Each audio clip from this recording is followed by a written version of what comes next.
Thank you ever so much for coming on one of the most beautiful days of the year. I'm determined not to depress you, which is not easy given Shattered Nation as the title and given what the book's about. I've sat in 4 of these talks over the last 2 days, very impressive talks, but what's been most interesting have been the questions. So I am relying on you. I'm going to get through this in 25 minutes. So we've got lots and lots of time for questions. I'm not going to labour the issue of how shattered we are too much, because if you were in Will Hutton's talk last night, he stole half my stats, so you'll know. But before you sort of think I'm not being so, this is a terrible situation. You're going to see some fairly shocking things. The interesting thing, of course, is what do we do about it? But you're not going to do anything about it if you don't think it's bad. So you have to be convinced it's bad. There are lots of things you can do, most of which we're told are impossible. They just happen to occur elsewhere in Europe, including, this is an advert to go on holiday in Greece this year. You may not realise that should you be mad enough to want a cheese toastie on the beach on one of those islands in the Aegean, the price is controlled. That's for you as tourists. It's not the price of food for people in Greece, which of course is also controlled for basics, or in many other parts of Europe. That's to stop people being greedy, making money out of you, so that you go back to Greece again. Now we're taught, we teach our economic students, that this kind of thing is madness, whereas what we do is apparently wonderful. And if only everybody else in the world copied us, they'd all be rich. Now, thankfully, we have kind of done the experiment. We've taken it through, we've shown what happens if you behave, following that economic logic of free markets, no controls, let people be evicted from their house with just 2 months' notice. We've kind of shown that. But you may not think it. It's easy if you live where I live, in Oxford, or you live here. I've just been on the walk, very, very nice. It's easy to think, actually, things aren't that bad. What are they moaning about? Surely if they just saved a little bit more and were less feckless and worked harder, it would all be okay. We have particular problems in the UK that other countries don't. One of which is that we used to own all of this, which is much more, those circles are sized by the population of all the parts of the world which were parts of the British Empire. It's much more than all the other empires of the world put together. And we lost it, which is fine and good, but you can't just lose an empire and be okay. Right? If you're trying to think of reasons about why we are like we are. Bizarre things are happening. The paper of record for the left in England is now the Financial Times. In case you're still buying the Guardian, you need to buy the FT. Why is the FT more left-wing than the Guardian? Because it's selling to the mainland of Europe, and it needs to be taken seriously. So it needs to actually say things which are plausible and fairly true. Whereas if you're just selling a newspaper in England, you don't have to say things which are true. In fact, you can sell many copies by spouting lies. This graph, John Byrne Murdoch drew just over a year ago. He was using data collected by political scientists around the world. Every circula's political party, all the rich countries of the world are included, and all the middle-income countries of the world are included. So you've got every single political party shown as a small circle, and if you look all the way across to the right, you'll see that the most extreme, economically far-right political party on the planet is the British Conservative Party, right? In the Financial Times. Data collected by international political scientists without an axe to grind. Somewhere has to be weird. At some time, you have to be living in a weird time. That's here and that's now. Now, to be honest, that was Liz Truss, okay? But we're still kind of vying on that edge of the spectrum of possibilities.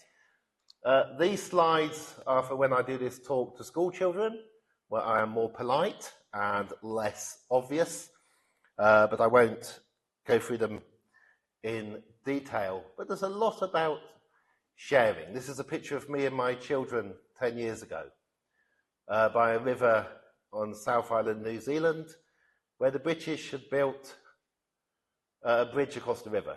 The water coming down is fast flowing, it's freezing cold, it's from the Southern Alps, and there's a plaque by the bridge saying, this is what the wonderful engineers built, and before then, all the Maori could do was cross over it holding a wooden pole to protect the weakest.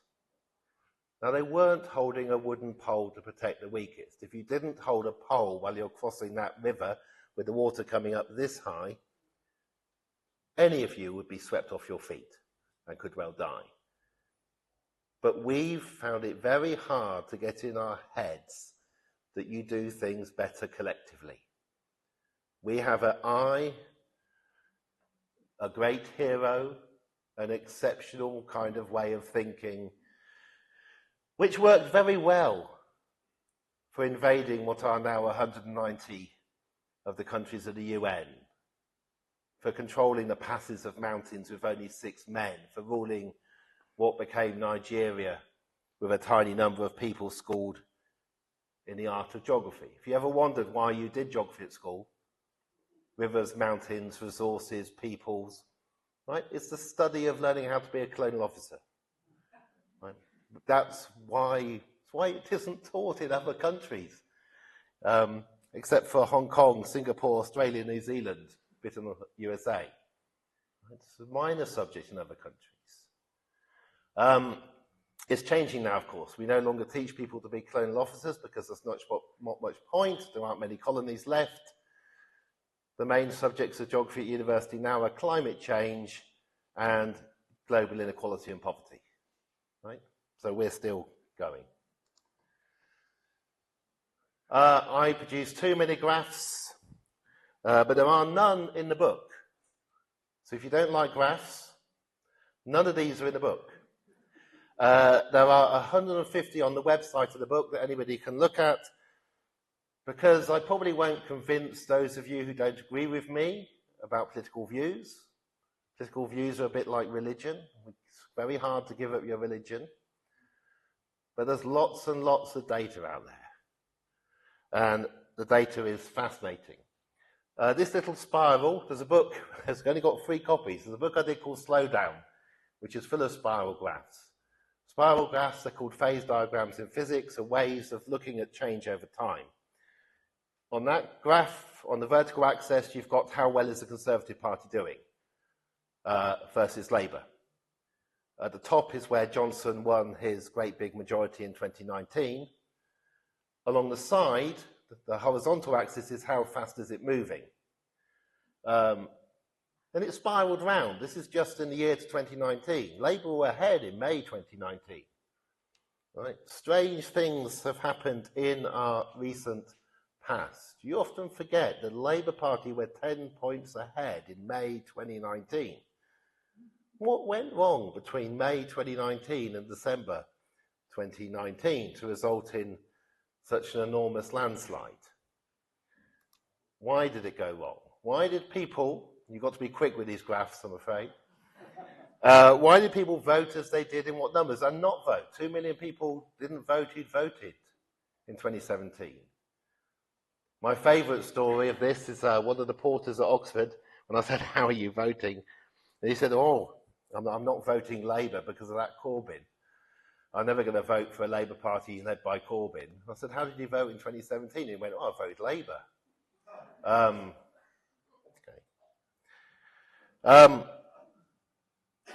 66 million people, children can't vote, people who are European citizens but not Ireland and so on can't vote. We divide it into age groups. You can't get a chunk of 1 million Tory voters below the age of 45. Being a bit heartless about this, that's before a pandemic which almost entirely killed people who were elderly and aging. But there we have a summary. I promised just 25 minutes of me talking, and I'll keep to it. This is just words, if you like reading words. I don't like people looking at me. which is one reason I produce graphs and strange pictures. There's all kind of artwork being produced at the moment about the crisis. This is the moral compass, which is actually a piece of art about where we are. You're going to get a lot later about how badly children are doing. But what's often not recognised is that pensioners, this is the income of the median pensioner. Pensioners have been doing badly too. You might think, well, how can it have stalled since 2010 for pensioners, given we got a triple lock? And the answer, this graph is from ONS, is that we took away so many other benefits that pensioners used to get, particularly discretionary ones if you're in circumstances that were very hard, that the pensioners of Britain hardly became any better off in the last 14 years. The group that is said to have actually been the only winners didn't. I'm not quite sure why. Oh no, he's a pensioner. That's why they included the king. That was the moment he became king. Just as I won't say any more about him. Do you remember David Cameron saying he was going to make everybody happy? Yeah. Shortly after he became Prime Minister in 2010, I think it was just after he'd flown out to hug a husky. And that was shortly after he'd flown to South Africa to be photographed with Nelson Mandela. First thing he did. You've got to ask yourself, why did he need to be photographed next to Nelson Mandela? And who had the photograph of him when he was a teenage boy in Oxford? Anyway, it wasn't me. I was a teenage boy in Oxford, not at the university, at the same time as David. He promised to make everybody happy. Being a proper conservative, he never bothered to look at the data. Conservatives don't like data. Margaret Thatcher cut the budget of the Office of Population and Censuses by 25% when she became Prime Minister. Conservatives are constantly threatening to get rid of the census. They've almost managed it. It's not a full census now. He should have looked at the data because people got happier.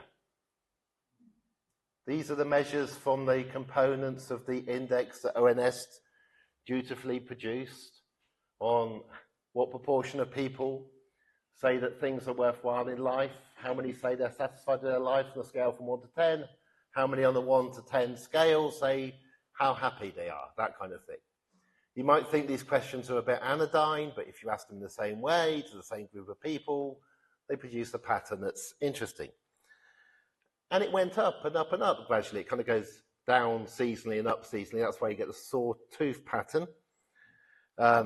I put it up partly because I think it's interesting. I suspect the reason for it going up was that we were still in the aftermath of the biggest financial crash since 1929. If you remember 2008, we weren't sure that the banks would survive. House prices could have plummeted and carried on going down. Could have had 4 or 5 million people unemployed after 2008. None of that actually happened. Population gradually becomes happier. Most people's lives are not terrible. Most people's lives are still better than their parents were at their age, and certainly better than their grandparents at their age. But then a terrible event occurred. Can you see that it's going down? Now, the really interesting question is, what is that terrible event? It's not the pandemic. I put a line on for the very first moment that we heard about the virus from Wuhan. It's around about February 2020. Something occurred in October, November, and December. Yes. It wasn't just a general election. Proroguing of Parliament, sacking of ministers, lying to the Queen, and then that enormous majority. Now, you might have thought, well, the people who voted, surely they were so happy by getting what they wanted, getting Brexit done, remember, that their increased happiness and jubilance that Boris had come in would outweigh the sadness. But no. In fact, the increase in unhappiness, here's a better one, Anxiety makes it clearer. The increase in anxiety that was associated with Johnson winning the general election was only beaten by that feeling you had when the second wave of COVID began in December 2020 and you realised this disease is not going to go away. Right? That's how bad it was. Why do we get this pattern? And here I'm being careful because I jumped from this is real, my interpretation is just an interpretation. Why over this period that I'm going to claim things were shattering weren't the population becoming more anxious? Well, lots of people had hope. We were going to get a referendum. We knew once the 2015 election had happened and Cameron didn't take his friend George Osborne's advice that there was going to be a referendum, it's promised. Lots of people wanted a referendum. We voted in June 2016 and the majority of people got what they wanted. 52% got Brexit. They didn't get it straight away. Okay, it was a bit painful, but they thought they were going to get it. There were another 48% of people who voted. Remember, lots of people didn't vote, of course, who are not that bothered about these things, but we forget about them. Another 48% voted to remain. And for several years, they thought, well, maybe we will remain. Maybe we'll have enough for a referendum. Maybe we'll just not do this because it's advisory. Politically, if you're on the far right, you're beginning to get the kind of politics you've been hoping for all your life, right? With the promise of even more of the truth and the light that the Liz Trusses and the Rishi Sunaks might one day end up in charge. If you're politically on the British left, which means mainstream European, think Merkel, 500,000 of you joined a political party and created the largest social movement in Europe.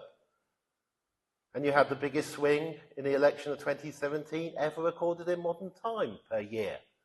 Much, much bigger than the 1935 to 45 swing. There were lots of reasons not to be anxious before Johnson secured that majority. But things were getting worse. You were repeatedly told, I've got 5 minutes, so you're not going to get too many graphs, but you're going to get them fast. You were repeatedly told by chancellors at every budget that inequality is reduced. They refer to this data. This data is the ratio of the median household in the bottom fifth to the median household in the top fifth. Because it's a median, it ignores everybody below and above. So if you ignore the 10% poorest people in Britain and you ignore the 10% richest, yes, we become more equal. I think none of the chancellors, bar George Osborne, realised they were lying. I could be wrong. I challenged them to prove they actually understood what they were saying. Clearly, a official in the Treasury was giving them the same line because the chancellors kept on changing, but the bit in the speech stayed the same. What was really going on? The top 1% were taking more and more. Top 10% were getting richer. This is most of us. You've paid some money to come to a festival, right? I can stereotype you. At least in your working lives, you will have been in the top 10%. You may not have thought you were, but you and I almost certainly were. We take 40% of everything a year, leaving the rest, 90% of the population, with just 60% to live on. But we don't feel bad because those 1%ers at the top, they're taking so much that we look positively frugal. And we can look to the USA. So here's the curves over time of what the 1% take over a century in 5 separate countries. Everywhere was incredibly unequal 100 years ago. Upstairs, downstairs, servants, aristocrats. All plummets down, slightly more slowly for the USA. And then the 1% begin to take more and more, particularly in the United States, which is the one place that makes us look good in numerous ways. We're the next line below the US. And then if you've got very good eyesight, you'll see Switzerland, Japan, and the Netherlands. If you go to the Netherlands and have a look around and wonder, why do they look healthier? Why are they taller? Why are their clothes better? It's not just that they haven't suffered from what we've suffered since 2008. It's because they're more equal, like all the rest of Europe now is. Every single country. United States, much richer. Along the bottom, you've got salaries going up to $400,000 a year. What does $400,000 a year get you in the United States? Well, the thing that matters most in life is health. It varies by age. Youngsters don't say that, they're into love and other things, but when you get older, the thing that matters most in life is health, life expectancy. On average, you're getting yourself 85 years if you're in the top 1% in the US. Exactly the same as England. All that extra money, all that extra wealth, incredible amount spent on health, 16% of GDP in the United States. No overall benefit, even for the richest of all. Not worth it. Had to run the experiment. We wouldn't have known. You couldn't have told. I mean, it's quite an incredible result. You'd have thought, at least the top 1% should have got something. They might have lost their soul. Their children with any morals might hate them, but, they should get something. But no, they don't. And our little curve, that's the worst curve. Now, bar, I think, about 3 or 4 countries in Eastern Europe which are still worse than us. But coming up, neonatal mortality. There's about only 5 countries in Eastern Europe which it's higher than it is here. We are peripheral. We're now a peripheral European country. You can draw lots and lots of graphs. This one is infant mortality versus inequality. The circles towards the bottom are the European countries, drawn with a size proportional to the population. And the United States, all the individual states are shown. The states of the US are much more unequal places. At the extreme, you've got Alabama. And bad things happen more often in more unequal places. The spirit level showed this in 2010. That's a long, long time ago. Inequality is bad for you, including for the rich. Here's voting for the far right. I did label the Republican Party with Trump as the head as far right. I think that's fair enough.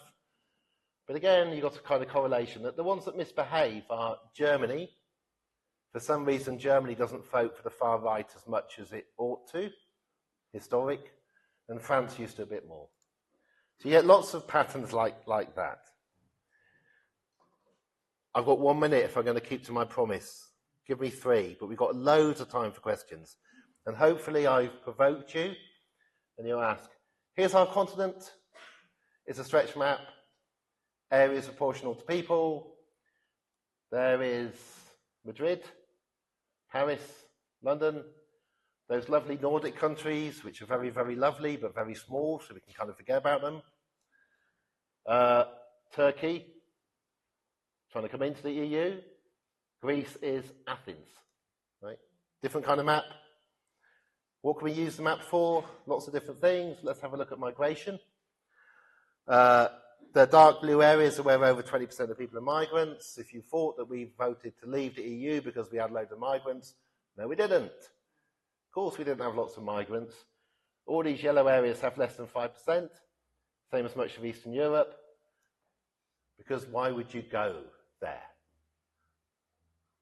I'm being provocative. But years and years ago, I was on Radio Doncaster, immediately after they announced the last pit closing. And we just done an atlas of where people have been born in Britain. And they said, Doncaster, why have we got so many Germans? I hadn't checked, because the largest minority group in Doncaster were born in Germany. And the answer is cannon fodder, the Army of the Rhine, which I couldn't say just after they'd announced the last pit had closed. So I was trying to stumble my way around explaining that nobody goes to Doncaster, or did then. I won't go through this, safe to say. Here's a load of immigrants. This is the coast of Spain. It's Barcelona. Right, we don't call them immigrants. We call them, what's the word? Expats, thank you. Yes. Anyway. We're weird. Public spending as a proportion of GDP. This is an old graph of it. That's Ireland, just to include. We advised Ireland to bail out their banks completely, which was kind of not a good idea, which they did, and then they crashed. But we are here on this graph. We are low public spending. I've got a second, more detailed one, where you take Ireland out and Switzerland. Here's us. This is the red line. We're the lowest tax and spend country in Europe, apart from Ireland and Switzerland, which both have weird economies because of American companies based in Dublin and pharmaceutical companies. When people tell you that we're taxing highly, yes, we are. It's at a 70-year high. But not as highly as everywhere else in all these basket cases. Belgium, France, Finland, Norway, Denmark. You should go there. They're eating dogs in the street because, you know, if you tax people that highly, nothing works. You should see the tens of thousands of people who are homeless in Helsinki. It's unbelievable. The schools.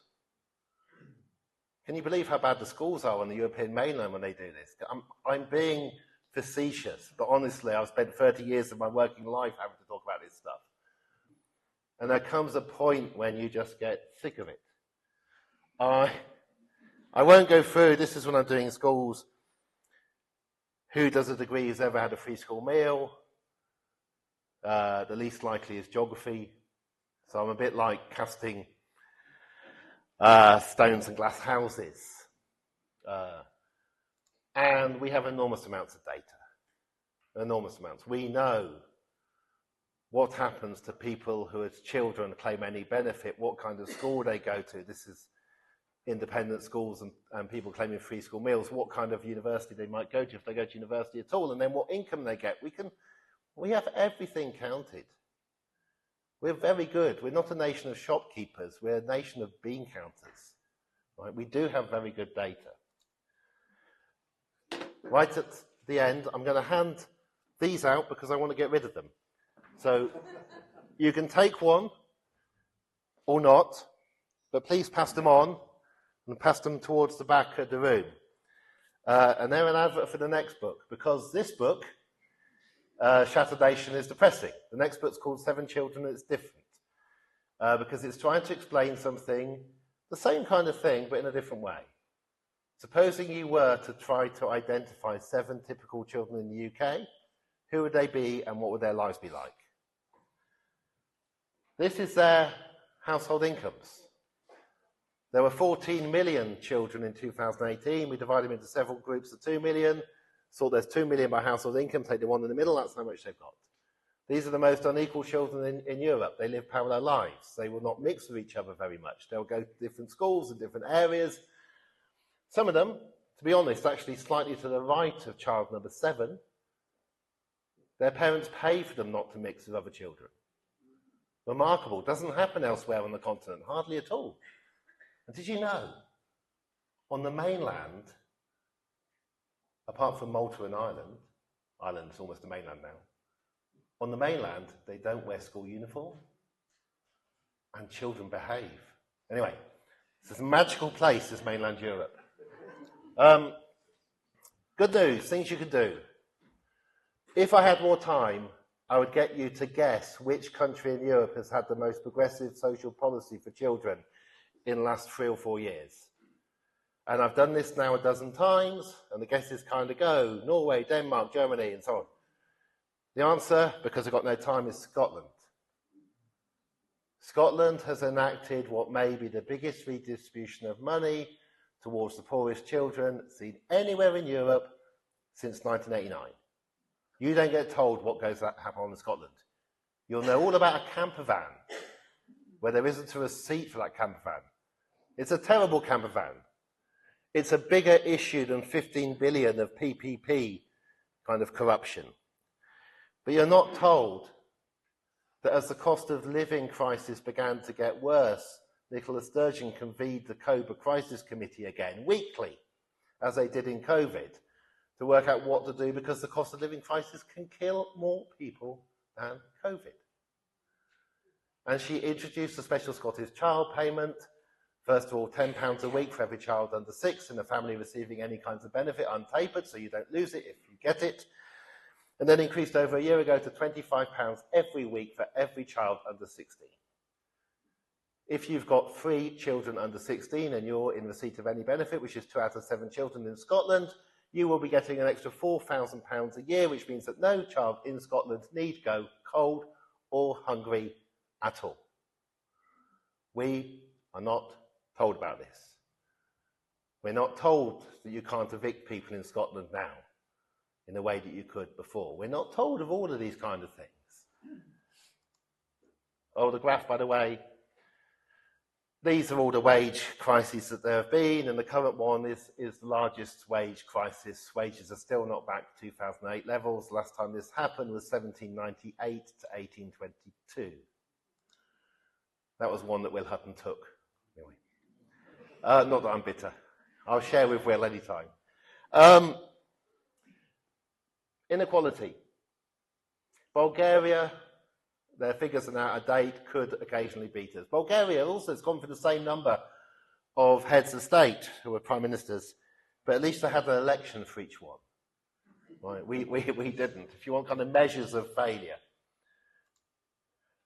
What happened over time, that V-shaped graph, is our inequalities falling, then our inequalities rising. It's really nice and kind of simple. Things will get better and better and better. Then they turn. Once they turn, it's very hard to stop the momentum of more and more greed. But it does eventually stop. It has to stop. It always stops. And the interesting thing is that when it does stop, when it does turn, when the inequalities begin to reduce, the good news, by the way, is they have. The last 2 years of pay deals have almost all been progressive. 2019, the communication workers, their union agreed a deal of 3% across the board, everybody got 3% more.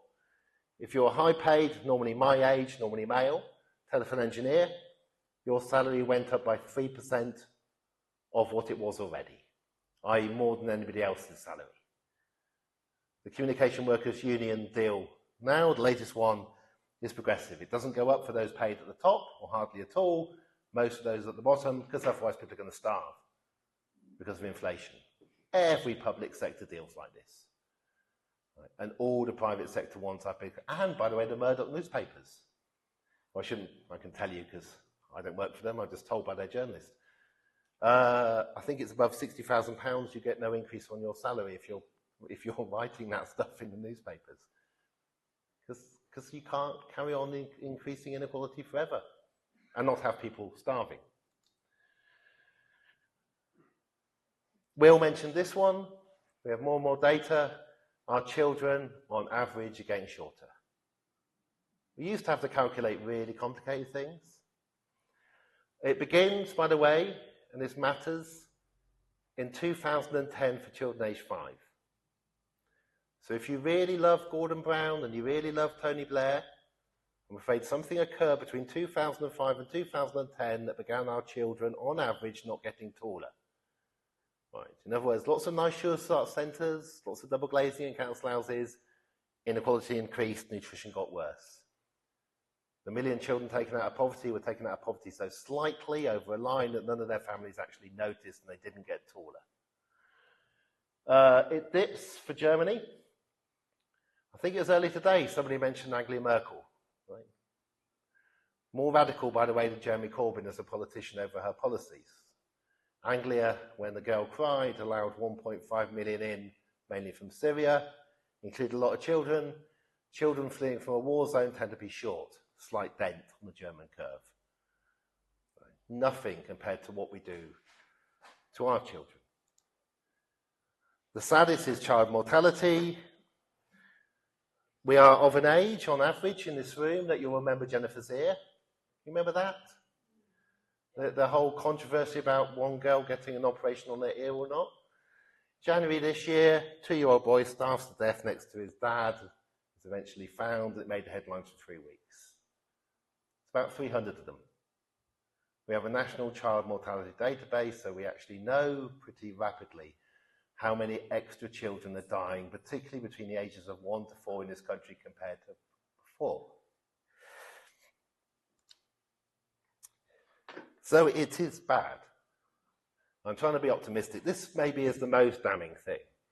The Innocente Centre, who work for UNICEF, I think this might be report number 14. For decades, they've been reporting on child poverty in the rich world. And this is their latest report that came out in December last year. All those countries at the top are getting better rapidly.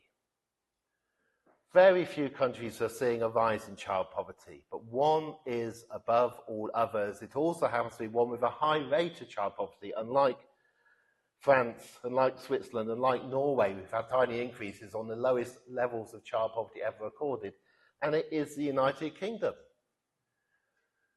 You don't want to be recording more shattered than this, right? This wasn't a fun book to write. It wasn't a hard book to write in the end. The first draft was completed as Liz Truss resigned. I began writing the book when I thought people needed to know that people like her were going to be a bad idea, but we put her there anyway. It wasn't a hard book to write, it's a very sad book to write, but hope. We already have a turn that we last saw around about 1918 in terms of wages. We have increased benefits by inflation, although not by the inflation that people actually suffer who are poor because the price of food has gone up faster. But we didn't have to do that, and we did. A Conservative minister did in the very last weeks, was it last summer? Feels like an ages ago. The very last weeks, she did say you cannot tell those children that they've got to go into those assembly rooms and classrooms where at any moment, without warning, the concrete might collapse on their heads. Her colleagues didn't want her to do that, right? These are good signs. They may not be very hopeful signs, right? But things are getting better. You might think, what on earth are we going to do with so many buildings, including the hall of an Oxford college, which students can't go into because we haven't looked after the concrete? We have more square meters of space set aside for education than any other country in Europe. We just don't share out the classrooms. We have more spare bedrooms than we've ever had before per person. We just don't share them out. We've got enough stuff. We're not going to get much more. We're not going to get richer on our main industries, which are gambling, banking, and higher education. But we actually have enough to go round. We're getting an election. Could be in the autumn, could be January. Something's going to change. Not, I would say, because of how you're going to vote. Although it is important to vote, and you hope it matters, but the two main parties' policies are remarkably similar. Rachel Reeves will spend $5 billion more. That's the error in the national accounts. Something's going to change because this cannot carry on. You cannot have local authorities going bankrupt. You cannot have a country operating in this way. You cannot have rising mortality amongst children. You can't have the heights of your children falling. You can't have a life expectancy lower than it was in 2014. You can't be at the bottom of so many European league tables and falling. And something's already begun to change. But they have to wait for the election, and then they can begin to do more of what they've already started doing. They're going to have to tax more. They're going to have to tax wealth more. They're going to have to make sure that people can eat at the bottom. It's going to be painful. The last time this happened, between 1918 and 1939, when half of the inequality that we used to have went, there was incredible social unrest, a general strike, stress. They built walls in the city of Oxford, where I grew up, to stop school children walking to school because they might reduce the house prices of the, When inequalities fall, when we begin to come more similar to each other, it isn't a moment of great happiness. It's a moment of huge fear, particularly amongst those who've got wealth, because it's having to be shared. But what we could do, and this is where I'll end, so please ask me questions. What we could do is, just for once, we could look at what other countries have done, how they've dealt with this, how they've come together when they've had to. Or we could look at our past and what we did when we went from a nation where the most common job for women was to be a servant to a nation where when a judge said, "Is this a book you would wish your wife and servants to read?" he was laughed out of court. We could look at our past, we could look at other countries, and we could look at our imagination, and we don't have to go through 2 painful decades of adjustment to get out of the most terrible mistake this country has made in a century. Thank you very much.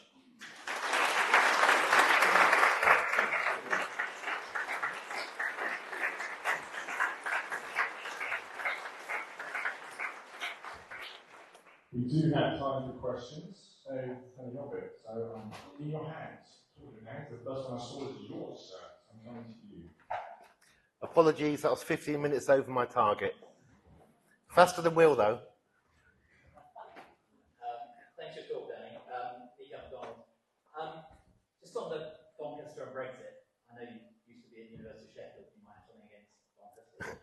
Or I don't know. Just to correct the record a bit, a number of people voted to leave to take back control, which doesn't mean they didn't necessarily want more immigrants, they might have. Yeah. But they wanted control over the levels of immigration, which obviously UK didn't have within the EU. And you can see that's even more of an issue today, because that control hasn't been, given. And Keir Starmer, who would expect that, made a big speech about his own yesterday, Natalie Elphick's constituency. So just to correct the record, I was interested in your point about what we don't hear about Scotland, and I agree the rest of the UK has poor coverage of Scottish politics. But when you talk about the statistics about relieving poverty under the Sturgeon government and so on, no one ever talks about what the impacts of that are. Because obviously you're redistributing wealth now, that may be a good thing, but every policy will have some negative impact or externality. And I just see that as being a way in politics that we don't talk about. We only talk about the positive things, we don't talk about the negative things. And you talk about the cost of living prices perhaps having more impact on mortality than the pandemic. I think that's really interesting. We didn't talk about that in the pandemic. We talked about only deaths within 28 days of having lost deaths from COVID. And only now we're talking about the impact 2 years later. So I think it's an interesting thing that we're not presenting the rounded data and the policy evidence, if you like. And that's what I really like you and John Murdoch you were talking about doing. So I just wonder why it is that we're not telling both sides of the story, and what's the one thing in the way that statistics are presented by either media or politicians that really gets you riled and they should not do? Okay, thank you. I get most riled at myself, actually, because it's so easy, and you've seen it with me. I obviously believe a set of things, and when statistics come along which fit what I believe, I parrot them out to you. It's only when you come across things that you think are the opposite, where I actually think you've made a mistake. We were once drawing a map of where there were most stepchildren in the country, and we got the highest number in the Cotswolds and the lowest in Hull. We just assumed, we must have just got it wrong. We calculated it, we were right. The Cotswolds is full of reconstituted families in chocolate box cottages, where 2 of the children are not his and 2 are not hers, but there's 4 and they look. And in Hull, very few people get married. So you don't have any stepchildren. So it's only when, on Brexit, the highest correlation was with immigration, in that the less you had, the more likely you were to vote to leave, the more immigrants that live around you. But also, you're doing well. Immigrants come to areas that are doing well. However, my view on that was changed by doing 100 public talks after the referendum in leave voting areas of the south. The majority of the vote to leave was in the south, which contains a minority of the electorate. I've still not got this one over. We published it in the British Medical Journal because you get a statistical review. Right. It wasn't Stoke, it wasn't Middlesbrough, places like this. Because the vote was so skewed to being older, people are much older down here than in the north of England. So I did 100 talks with my friend Sally. And what I learned, not from numbers, but from talking, was that the people who at least came to our talks, we had a flag of the UK to try to get the right kind of people coming, because I didn't want to talk to Remainers, because I live in Oxford, 80% Remain. Most of the people who turned up were old, they had grandchildren, they voted leave for their grandchildren, they wanted their grandchildren to be able to get a home, they wanted their grandchildren to be able to get a job that was in any way secure, and they wanted their grandchildren to be able to start a family to do what they had been able to do in the 60s and 70s. And the only vote that they'd been offered in their lifetime, in most cases, was this. Because their general election vote is pointless, because you know what's going to happen with first past the post where you live. And that changed my mind. It was actually a hopeful vote for change, not for themselves. In fact, those who had a second home in France or went on holiday, if they knew they were going to be involved, it was for the grandchildren. The problem is that grandchildren's lives have not been made worse because we were in the European Union. The European Union contains the countries on earth with the best records in terms of education, in terms of health, in terms of children's heights. It's inequality. Inequality damages certainly the poor, but also the well-off as well, who are fearful. Lastly, on the cost of doing what Scotland does, it's calculated. It's pretty minimal and falling, because the number of children being born each year is falling. So minimal means, I almost quipped, just between you and me, the legal tax evasion done by university professors and hospital consultants in Scotland kind of almost covers it. It's not, because it's only £20 a week per child. It's a tiny amount of money. I began working in this area in the late 1980s, early 1990s. And we used to go to Glasgow Shettleston as one of the poorest parts of the UK, of Europe. Glasgow was one of the poorest parts of Europe. And I wouldn't believe it. If I had one more graph, I should put it up. Of all the regions of England, including the southeast where we are now, which doesn't include London, that's a separate region. All the regions of England, including the southeast, now have a higher child poverty rate than Scotland. Right? Scotland does better than the richest parts of England in terms of children not being poor. What's the cost? You could work it out in pounds, but I would say what you've got down here is a divided, disunified society where people don't actually know how others' lives are lived within the same region, admittedly a weird donut-shaped region, where you could go just 16 minutes and 30 seconds drive south and see people living in squalor, which you won't see if you don't, and you need never do, and you could live a separate parallel life. Whereas in Scotland, what they're beginning to do is to see each other as people. And that changes how you treat people and whether you think any saving of money is worth doing if a child's going to go hungry or a child's going to be cold in winter. And if you see each other as people, then you decide that every child needs to be warm and every child needs to have food.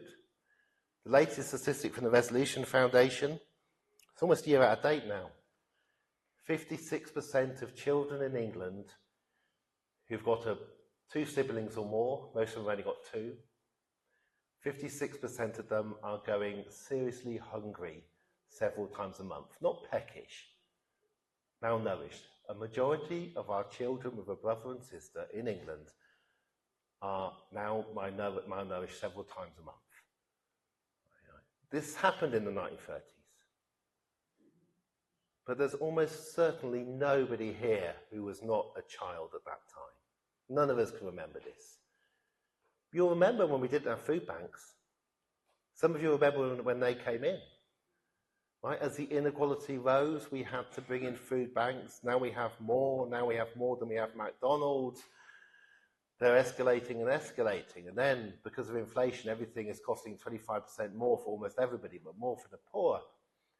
It's just out of control.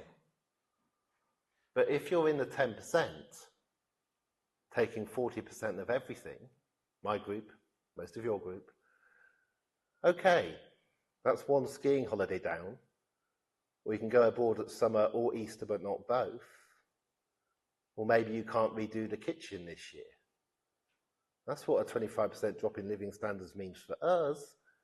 For other people, it's hunger. And this changes the politics of it, as long as you know it's happening. And in Scotland, they know it's happening. We only report down here the arguments in Scotland. Gordon Brown, last summer, criticised the Scottish child payment. He said it was inefficient. It should be done through DWP. It's costing money. Scottish Labour told him to shut up. Scottish Labour, the Labour Party in Scotland, and the SNP are absolutely united on this policy. Right? The cost of not doing that is the mess we have down here of a Labour Party which has abandoned a commitment to child benefit for the third child. What is the primary reason why 56% of children are going hungry several times a month for a brother and sister? It's the removal of child benefit for the third or subsequent child. There's a huge amount you can do, but you need to know what's going on in the UK. Question there, let's give the mic to you, one with you.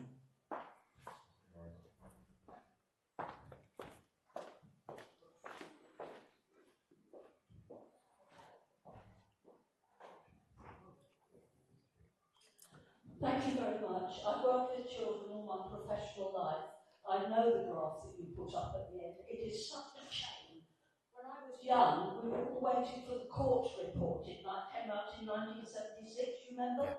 And it said the rearing of the young is the fundamental issue in a human society. And what had happened to Britain by the mid-1970s was that the wealthy children had exchanged stability for prosperity, and the rest were as disadvantaged as ever. That's 50 years ago. We had report after report. We had the National Children's Bureau, which followed the children through, as you know, from the Newcastle study. We had Professor Goldstein, who refused to take an honour because they said they never applied any of the reports that he published. Why is it that people are so deaf? Because children are the main natural resource of a country. If you neglect your children, you ruin your future. Thank you.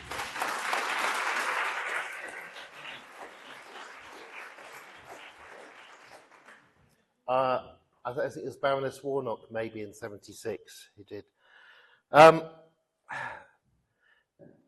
They're deaf, I think, because they're convinced that this isn't true. They're convinced that people have got mobile phones and televisions, and they're told stories of fecklessness and bad behaviour and troubled families and the minority, and most people are well behaved. Those stories were largely untrue, even when they were first told of an underclass in the 1980s. But because we believed, or some of us, or enough of us, believed the untrue stories about fecklessness and bad families, as opposed to us 50 well-behaved people who have most holidays. A third of children never have a summer holiday, by the way.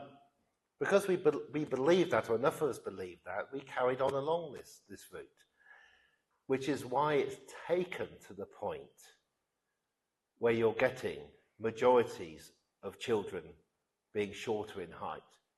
It's very hard to paint a majority as being some feral minority. And that's why it's got to that. It's tragic.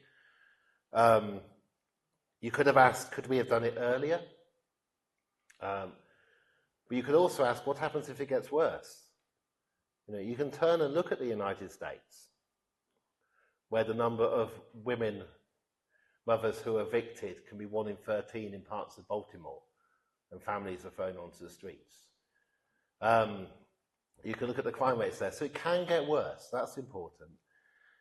And the other side of the question about why us is why were our political progressive parties not capable? It isn't just that we've had the most successful political party in the world with the Conservative Party. There's something about the UK, as opposed to other European countries, and all countries have their political disagreements within themselves. But something about us that meant our Liberal Party and then the Social Democrats forming and helping Labour lose the 83 election and the battles on and on, really ineffectual opposition to those who were driving this. And I think it is partly our past. It's our colonial past. It's our schooling system, which educates people so separately they do not know the lives of others. You know, it wasn't Tony Blair's fault that he went to Fetters, the Eton of Scotland, a military school. But it certainly meant that he wouldn't have understood other people's lives very well before he turned up at St John's College, Oxford. And St John's College, Oxford, nice as it is not somewhere you go to understand society, right? Which is why the two MPs in my life, in my hometown, Andrew Smith and Annalise Dodds, who are both nice enough people, St John's College, Oxford students, Oxford East MP, you can't run a country where your ruling elite have grown up so separated from the rest that their gut instinct is pity or charity. That's so different if you look back at somebody like an Ivan Bevan and why he did it, or even Harold Wilson and what Harold Wilson experienced as a child growing up in the 1930s. And why have our politicians been so disengaged from the rest? Because we have an education system which creates apartheids. Why do we have an education system, including a university hierarchy, where we scatter our middle-class children across the country, unlike in a normal European country, where at least if you go to university, you stay where you grew up, so you might stay with your friends? Why do we have that? Because it's highly, highly efficient to teach people how to bully people. And you have to know how to bully if you're going to rule the world. And so we have a legacy of this, and it's turned in on ourselves. The bullying we used to do in other places that we would call civilizing them has been turned on ourselves and turned on our children and turned on our poor. And it's difficult. It's really hard to get out of that. And it's, if you want an extreme example, the Scots looked at the Nordic nations as a model. If you look at somewhere like Finland, which is my favourite country that I've written a book about with a Finn, Annika Koljonen, aged 22 when we wrote it, better English than me, writes 4 languages, speaks 6. The Finns had a civil war in 1918. Huge numbers had to leave, and it was an incredibly divided country. We don't want a civil war, but we have these divisions amongst ourselves, which we tend not to see. And you can see them in the statistics. So that 7 children thing going around is all about who can actually do mundane things, like fix the washing machine when it breaks. You know, just the simple side of it. 4 of the 7, by the way, are poor now. A majority, and how I define it, not the ONS way. I'll give you a way to, maybe I shouldn't. The rich kid, number 7, she's called Gemma. They all have names. Her mum and dad run a corner shop. Only 1 million children in the UK are better off than Gemma. After taxes and after paying their mortgage, her mum and dad are £25,000 a year above that. 50 grand disposable income a year for the family. That's our posh kid. And she goes to a state school. Right? The problem is that people who are as well off as me don't realise how well off they are. And that's how you can get a situation crumbling to this extent that whole councils are going bankrupt. They can't do their statutory duties, the basic things they have for social protection, which includes, you know, if you want to be selfish about it, adult social care, which means somebody just turning up for only 15 minutes to put the kettle on, make you a tea, and leave again. And you might say, well, that's pointless, but it's not pointless if you're at the bottom of the stairs because you've fallen. Over half of those people went in the 5 years after 210 of austerity. Austerity deaths far, far exceed the deaths caused by COVID. That's from 210 to 219. And they're mainly of the elderly and mostly, increasingly, of the well-off elderly, because you don't get to be in your late 80s or 90s if you're not better off earlier in life. Right? The tragedy, and we just published the paper, Lucinda Hyam and me, on the golden cohort. The golden cohort, you're born between 1925 and 1934, the best health ever, the best improvement ever in health. We thought there was something magical about them. Fastest mortality ever since 210. Meals on Wheels going, adult social services going. Absolute calamity. And how did the golden cohort vote in most of their adult lifetime? They voted Conservative. And they suffered at the end of it. Right? I'm not into arguing for doing the right thing for self-interest, but honestly, you know, unless you're so rich you can afford your own social care in the case of the worst disaster happening for you, or really expensive private healthcare when things go badly, badly wrong, it really is in your interest to ask for this to change, because at least most of the young are young. I mean, they're going hungry, they're going to be shorter and skinnier, but they're not going to be suffering as much as the old are going to suffer in the next few years, in their last year of life, right? I promise to cheer you up, but, well, if only people would realise this, why on earth would they vote for please lower my taxes? Please lower my taxes so that the person inserting the catheter doesn't know what they're doing. I mean, think about the last year of your life, or those you love. What on earth are we doing? What on earth are we doing having 4 times fewer incubators than Germany, not having MRI machines? What are we doing running down a national health service so that 1 in 10 people every year, not 1 in 10 people who are ill, 1 in 10 of everybody is going private? And yes, you can pay for your cataracts and your knees and your hips, but you can't pay for the more serious stuff that's going to happen, right? So I know, sorry, I'll be short to any other ones, but exasperation over, when it was said there's no such thing as society, only people and their families, it assumed that you could create your own little welfare state to look after yourself, which you could for a while there was a bigger welfare state out there for when your mini one wouldn't work. But once the bigger one's gone, your little welfare state, a kind of Jane Austen novel welfare state where you go and ask, nice Auntie Enid, please can I have some money? Your little welfare state isn't going to work anymore. And we've taken ourselves to that limit, and we have to start to get out of it. We're either going to do it painfully and slowly over 2 decades, or we could do it a bit quicker. I don't care which political party does it. I just don't want to have to listen to any more. We just need to increase productivity and growth, right? And the sunlit uplands are there, and if you follow my economic plan, then within 5 years we'll be the best country in the G7. George Osborne's promise of 2015 for the year 2030, Johnson's promise on his resignation speech, just follow the plan, Keir Starmer's promise last summer. Same thing, same growth, same slightly watered down stat about how we'd be great again as a country. Forget being great as a country.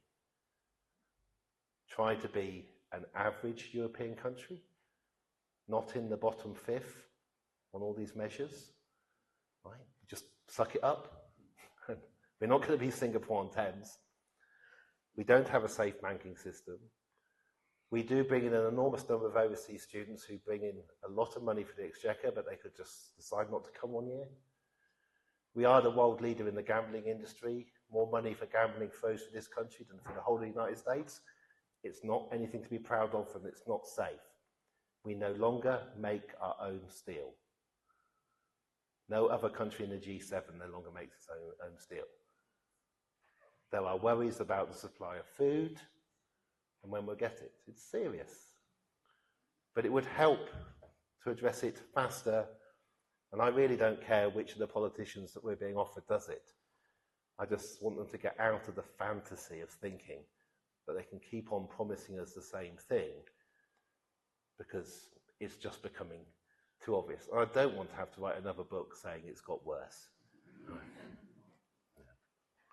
And quick 5 minutes for a question and an answer. That's a challenge. Okay.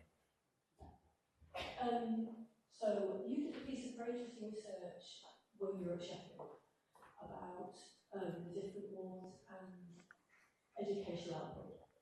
And so I was at one of those very well comprehensive schools in South Sheffield, Lodges and Paint Water. Yeah. Very, very well. When I was at school, only 10 of us out of the 330 went to university. I was one of them. But in your cohort study, you're saying very many more children from those schools are going to university. So my question is, why is this not impacting on inequality? And also the effects of North-South divide in terms of opportunity and the impact on policy? Because if you grew up in the North, you grew up in areas where you see there's a rising industry, very different type of, it's so different from here. Yeah. That, Okay. you see what I'll do it. The report is called The Tale of Two Cities. For the purposes of transparency, it was funded £9,000 by David Blunkett. I thought that'd be fine, middle of the road. The Liberals threatened to cut off all planning permissions to the University of Sheffield when we took the money.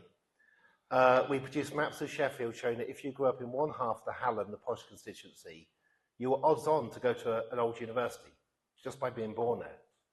And in the other half, you were odds on to go to a post-92 university.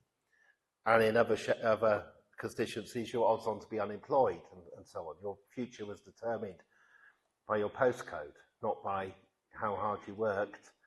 And again, data. We had data tracking children from the whole country on these things. Tony Blair increased going to university and brought in student loans to allow it to increase so fast. First 1,000, then 3,000, then £9,000. Now 9,250 a year tuition fees. Over 50% of our young people go to university by 18, 65% by the age of 30, the highest number in all of Europe go to university, with a promise that they're going to be better off than average. 65% go to university with a promise that they're going to be better off than average. It's only numerically possible if the other 35% are in some kind of form of indented labour being paid nothing. It doesn't work. And I'm not against, I think we are going to slowly move to, in effect, school leaving age being 21. But we should have far more varied things going on in our universities, and they should be primarily local, especially mine. Anyway, that will 200 years for that target.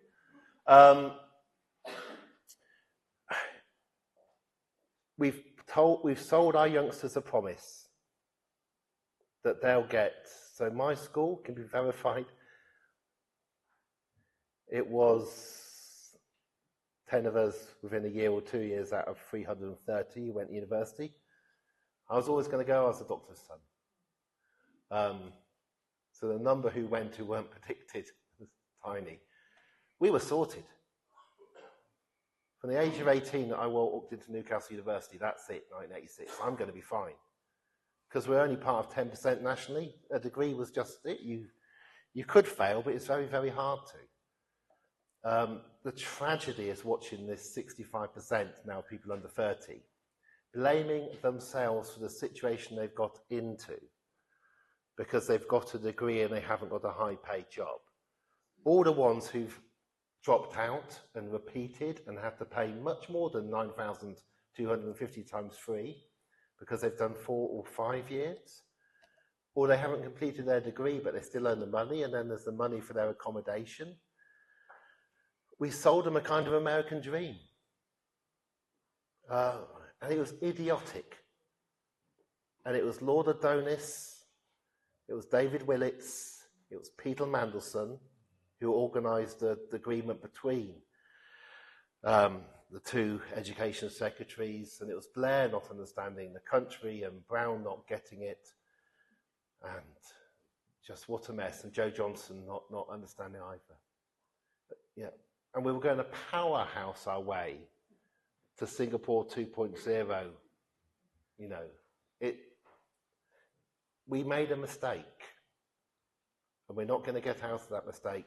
You're not going to suddenly change it.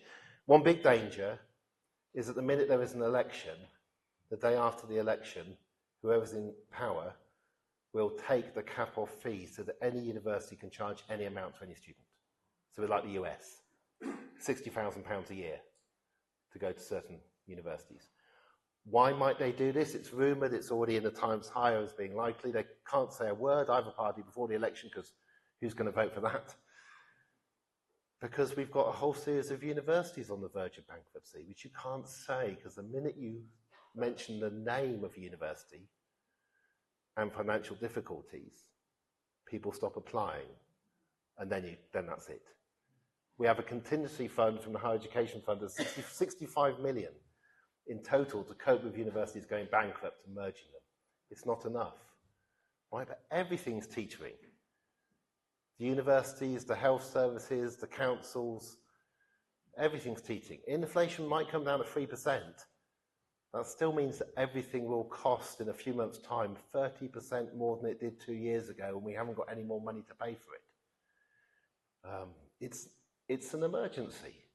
That's what this election is being held in, is a state of national emergency without anybody admitting it is an emergency, because Labour don't want to have to say what they're going to have to do, and the Conservatives don't want to have to admit what they've done. So you're being told, you know, nothing much will change, but we'll be a bit tougher on those migrants and do something about the biggest fear of all, a small boat. Right, well, before we properly thank Professor Dorling, I just have a couple of points. The first one is, if you want a copy of Shattered Nation, they're available right here. I'm sure if you ask Professor Dorling nicely, he'll sign in for you. Secondly, this year's charity is called George's Rock Stars, which is a charity that provides music therapy to seriously ill and terminally ill children. They're collecting that in the foyer. And finally, could I just ask you to express your full and full appreciation to Professor Dorling? Thank you.